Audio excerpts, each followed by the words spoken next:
Getting back to the news, very sad situation here in St. Johns County as a family is mourning their father who died trying to save their 12-year-old son from drowning at Mickler's Beach. The Tagulu Association of Jacksonville now stepping in to extend support to the family who experienced this very tragic incident at Mickler's Beach recently. A 44-year-old father, Rahesh Poti, bravely attempted to rescue his 12-year-old son from a rip current recently. Now, according to witnesses at the scene, both individuals were rushed to the hospital in critical condition. I believe this was the incident where the gentleman jumped in and tried to perform CPR on both of these folks. Mm-hmm. The father succumbed to his injuries. The 12-year-old son did survive and is recovering well. But just a sad situation. They had just moved here about eight months ago. The father had just moved here about 8 months ago to be a programmer, follow the American dream. Moved his family over here just weeks ago, just like 6 weeks ago. Gosh. I know, man. And they were all just very excited to be here. And they're probably looking at, I think, going back to India. Now I know they're going to have his funeral in India. And this article says they will probably end up moving back here. I mean, he was the breadwinner. They came here so that he could work and be a programmer. Oh my God, what a story. I know, man. It's so sad. They say just probably had no experience with rip currents, as a lot of people who come here from wherever don't have experience with rip currents, man. And we tell people all the time.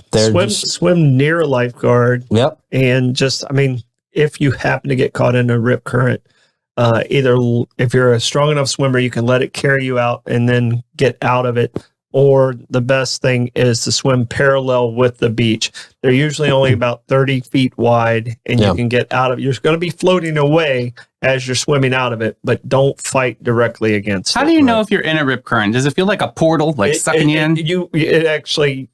You stood there and you felt the undertow. Mm-hmm. Oh, yeah. But it's that undertow intensified. Yeah. So it'll take you. It'll take you. So I mean, the best thing to do is swim near a lifeguard. Try and keep your feet on the ground out there on the beach. How far does it take you? Pretty far sometimes. It can take you out a couple hundred yards. Yeah. Okay. So, wow, that's a lot. Yeah. I mean, for a swimmer, you would be able to handle it right. pretty easily. But somebody that doesn't know, or I mean, you're probably the strongest swimmer in town.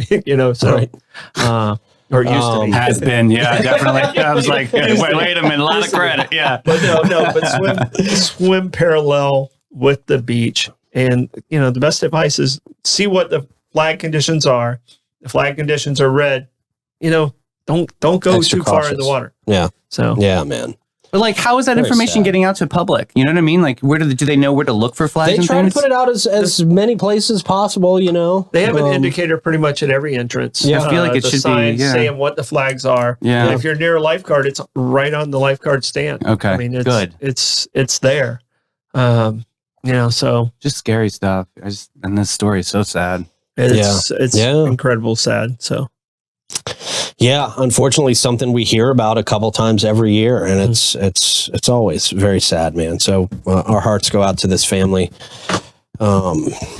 Just terrible. I couldn't imagine coming to the country, man. You're coming here to make a new life, live the American dream. And even on the west coast of Florida, that football player died in the rip current. I mean, it's just crazy. Yeah, all very sad, man.